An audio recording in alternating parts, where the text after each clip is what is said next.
할렐루야! 우리 하나님은 여러분을 너무나 사랑하십니다. 예수 그리스도는 어제나 오늘이나 영원토록 동일하십니다. 성령님은 실제하시고 지금 이곳에 역사하십니다. 우리 유니온 가족 여러분, 오늘 하루도 평안하셨습니까? 지난주에 우리 권영민 목사님의 골로새서 강의 시리즈를 마치고 이제 이번 주부터 4주 동안 성령님에 대해 말하다 시리즈를 시작하려고 합니다. 과연 성경은 성령님에 관해 어떻게 말하는지 살펴보려고 하는데요. 구약과 요한, 바울, 그리고 누가 이렇게 4개의 관점으로 다양하게 성령님을 살펴보려고 합니다. 오늘은 그 첫 번째 시간, 구약이 말하는 성령님입니다. 역사적으로 기독교는 하나님과 예수님에 관한 연구를 주로 해왔습니다. 하지만 성령님에 관한 연구는 중요하게 생각하지 않았습니다. 우리의 신앙을 고백하는 사도신경과 또 325년 니케아 공의회에서 채택된 니케아 신조를 보면 예수님에 관한 설명은 굉장히 길게 나오지만 성령님에 관해서는 사도신경에 나는 성령을 믿사오며 한 줄, 그리고 니케아 신조에는 성령님은 생명을 주시는 분이다. 이 이외에는 별다른 설명이 없다는 것입니다. 그동안 우리의 교회는 주로 예수님을 중심으로 성경을 연구해 왔습니다. 하지만 지금 이 시대에 우리가 성령님에 관해 아는 것은 굉장히 중요합니다. 그렇다면 왜 우리가 성령님에 관해 알아야 하는 것일까요? 먼저 첫 번째로 우리가 성령님에 관해 이해해야 하는 이유는 성령님은 하나님이시기 때문입니다. 성령님은 단순히 어떤 마법이나 힘 혹은 에너지가 아닙니다. 성령님은 바로 하나님 그분 자신이라는 것입니다. 어떤 사람은 하나님이 아버지시니까 가장 높은 분이고 그 다음이 예수님, 그리고 가장 낮은 분이 성령님이라고 생각하는데 결코 그렇지 않습니다. 삼일체 하나님, 예수님, 성령님은 동일한 인격이시며 하나이면서 세 분이신 하나님이시라는 것입니다. 우리는 하나님을 예배하는 만큼이나 성령님을 예배하고 찬양해야 하는 것입니다. 두 번째로 우리가 성령님에 관해 살펴봐야 하는 이유는 바로 지금이 성령 시대이기 때문입니다. 고든 코넬 신학교에서 글로벌 기독교 센터의 디렉터를 맡고 계시는 터 존슨 교수님은 기독교의 세계 중심이 북반구, 즉 유럽과 북미, 그리고 남반구, 아시아, 남미, 아프리카 사이의 변화를 보여주는 그래프를 발표했습니다. 이 그래프를 보시면 923년부터 1981년, 약 1000년 동안 기독교는 유럽과 북미 국가들이 중심인 종교였습니다. 하지만 지도에 보시면 1981년부터 이 중심은 바뀌기 시작해서 지금은 아시아, 아프리카, 남미에서 기독교가 더 활성화되고 있다는 것을 알 수 있습니다. 이러한 변화의 가장 중심이 되고 앞장선 교회들이 있습니다. 바로 성령 충만한 교회들입니다. 그렇기 때문에 북미권에 있는 아시아 이민교회인 우리 유니온 교회는 더욱더 성령님에 관해 알아야 한다는 것입니다. 마지막으로 우리가 성령님에 관해 알아야 하는 이유는 바로 삼위의 하나님 중에 성령님은 우리와 가장 가까이 계시는 분이시기 때문입니다. 물론 하나님은 삼일체 하나님이시기 때문에 하나님, 예수님은 항상 우리와 함께 계십니다. 하지만 엄밀히 말하자면 우리와 지금 동행하고 계시는 분은 바로 성령님이십니다. 하나님과 예수님도 성령님을 통해 우리와 동행하고 계시는 것입니다. 요한복음 16장 7절, 그러나 내가 너희에게 실상을 말하노니 내가 떠나가는 것이 너희에게 유익이라. 내가 떠나가지 아니하면 보혜사가 너희에게로 오시지 아니할 것이요 가면 내가 그를 너희에게로 보내리니. 예수님께서 떠나시고 보혜사, 즉 성령님을 우리에게 보내시겠다고 하셨습니다. 예수님은 인간이시기 때문에 영원히 이 땅에서 전 세계 모든 사람들과 함께 있을 수는 없는 것입니다. 하지만 예수님과 동일하신 성령님은 시간과 공간을 초월하셔서 언제나 어디서나 전 세계 모든 사람들과 함께 계실 수 있다는 것입니다.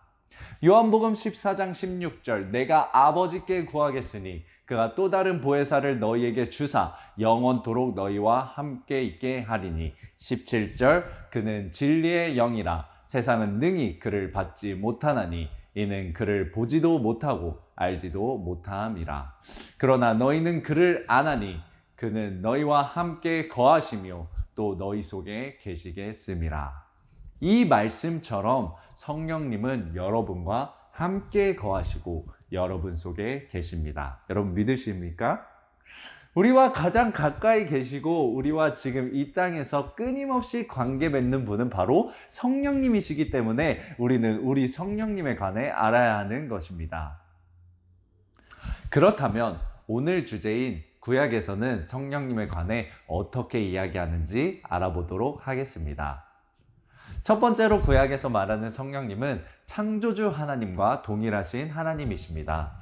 흔히 몇몇 사람들 중에 구약에는 성령님이 없다, 구약에서는 성령님을 찾아볼 수 없다고 주장하는 사람들이 있습니다.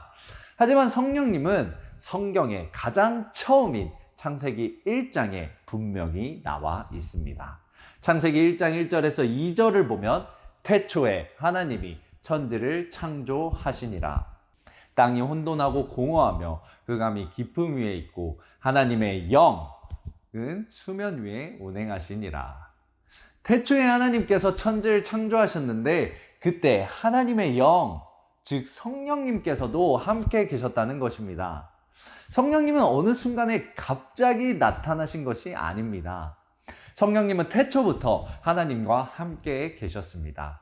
태초에 천지를 창조하신 우리 하나님은 혼자 계신 것이 아니라 예수님 그리고 성령님과 함께 계신 것입니다. 창세기 1장 26절에 보면 이렇게 나와 있습니다. 하나님이 이르시되 우리의 형상을 따라 우리의 모양대로 우리가 사람을 만들고 그들로 바다의 물고기와 하늘의 새와 가축과 온 땅과 땅에 기는 모든 것을 다스리게 하자 하시고, 이 말씀에서 하나님은 그분 자신을 가리키실 때 우리라고 하셨습니다. 단수인 나의 형상을 따라가 아니라 복수 형태인 우리의 형상이라는 것입니다. 여기서 원문 구약 성경의 하나님이라는 히브리어 단어는 바로 엘로힘입니다. 이 단어는 구약 성경에 2500번도 넘게 나오는데요. 이 엘로힘이라는 단어는 복수형, 하지만 이 단어에 따라오는 동사는 항상 단수형입니다. 그러니까 we do가 아니라 we does라고 표현한다는 것입니다. 이러한 하나님의 이름의 형태에서 우리가 알 수 있는 것은 하나님은 태초부터 성부, 성자, 성령, 삼일체의 하나님이시고 또한 성령님 역시 하나님과 동일한 성령님 하나님이시라는 것입니다. 우리 두 번째로 구약에서 말하는 성령님은 바로 우리에게 생명을 주시는 성령님이십니다. 구약에서 하나님의 영을 지칭하는 단어는 바로 루아흐인데요. 이 단어는 세 가지 의미를 가지고 있습니다. 바로 바람, 호흡, 그리고 영입니다. 이 루아흐라고 하는 단어는 하나님의 영이 인간에게 생명을 주는 장면, 바로 에스겔 37장에 나와 있습니다. 에스겔 37장 5절, 주 여호와께서 이 뼈들에게 이같이 말씀하시기를 내가 생기를 너희에게 들어가게 하리니 너희가 살아나리라. 하나님께서 에스겔에게 마른 뼈들을 살아나는 장면을 보여주십니다. 이때 이러한 마른 뼈들이 서로 연결되고 힘줄이 생기고 살이 오르며 가축이 덮이는데 8절에 뭐라고 나와 있냐면 그 속에 생기는 없더라라고 나와 있습니다. 어떤 상태입니까? 육신은 분명히 살아있으나 생기가 없는, 생명이 없는 육체라는 것입니다. 그리고 10절입니다. 이에 내가 그 명령대로 대언하였더니 생기가 그들에게 들어가매 그들이 곧 살아나서 일어서는데 극히 큰 군대더라.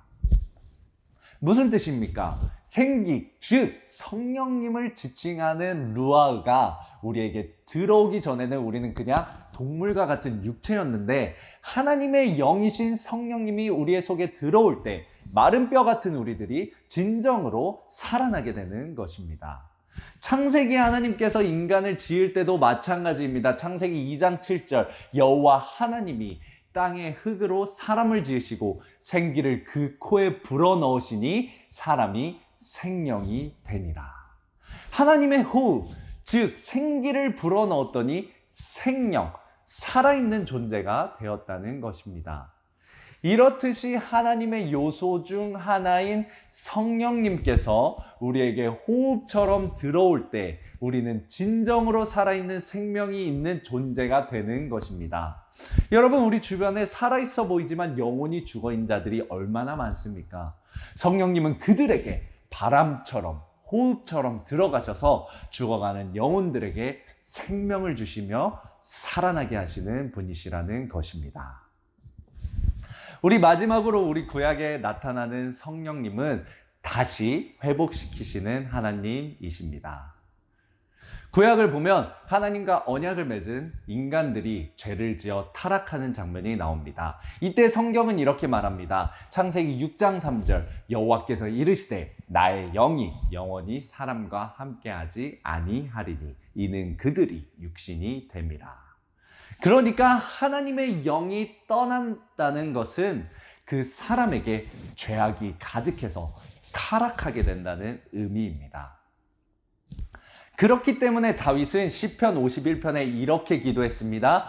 주의 성령을 내게 거두지 마소서.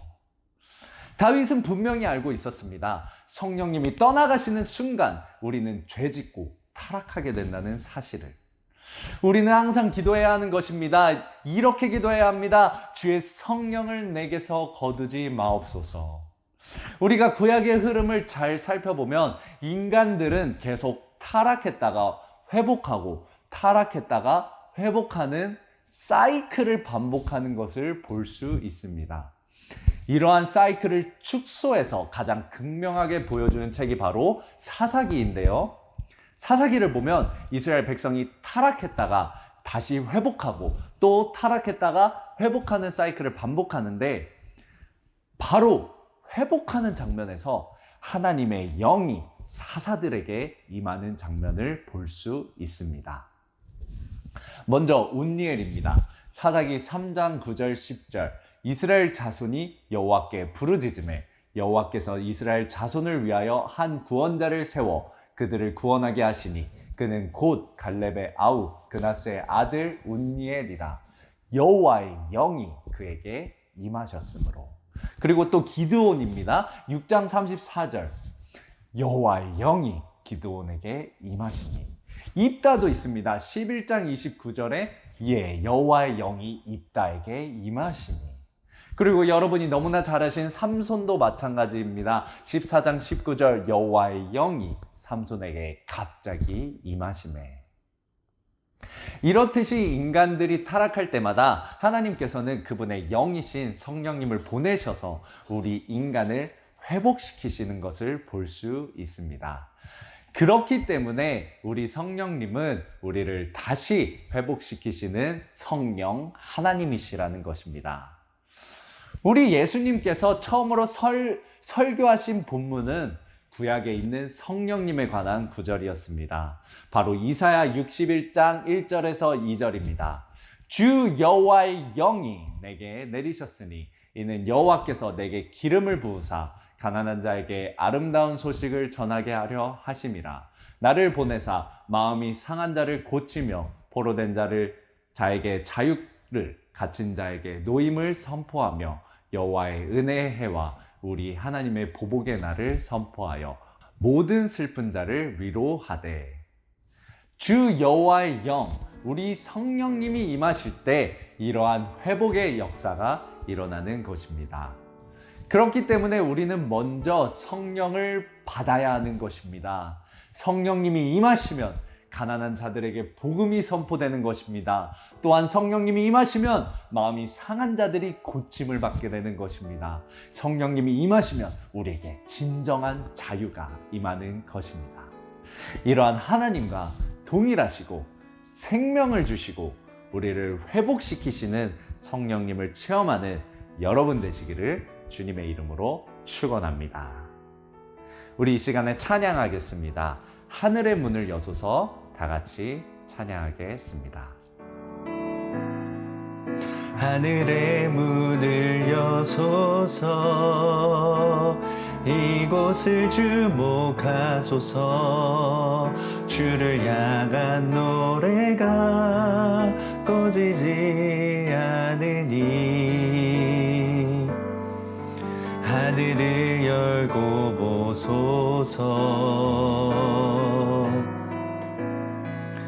이곳에 임재하소서.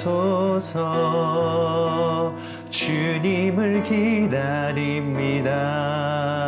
기도의 양피가 하늘에 닿으니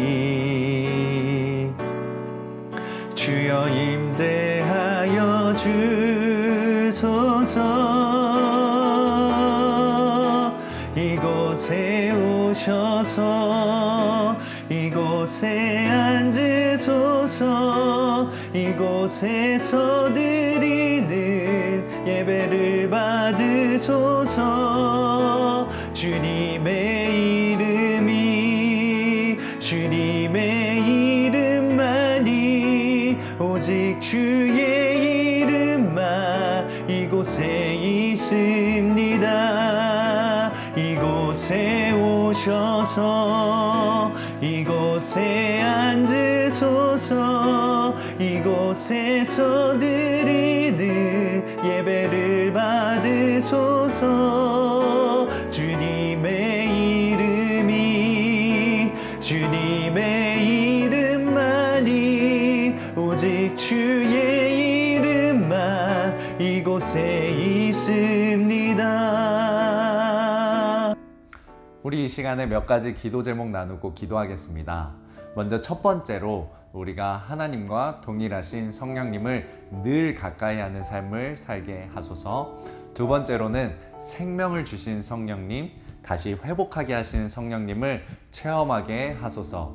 우리 마지막으로는 우리 영구 안식월 보내고 계신 담임 목사님, 이 기간 성령의 능력으로 더욱 충만하고 평안히 여정을 잘 마치고 돌아오실 수 있도록 이 시간 다 같이 기도하시면서 나아가겠습니다. 기도하겠습니다.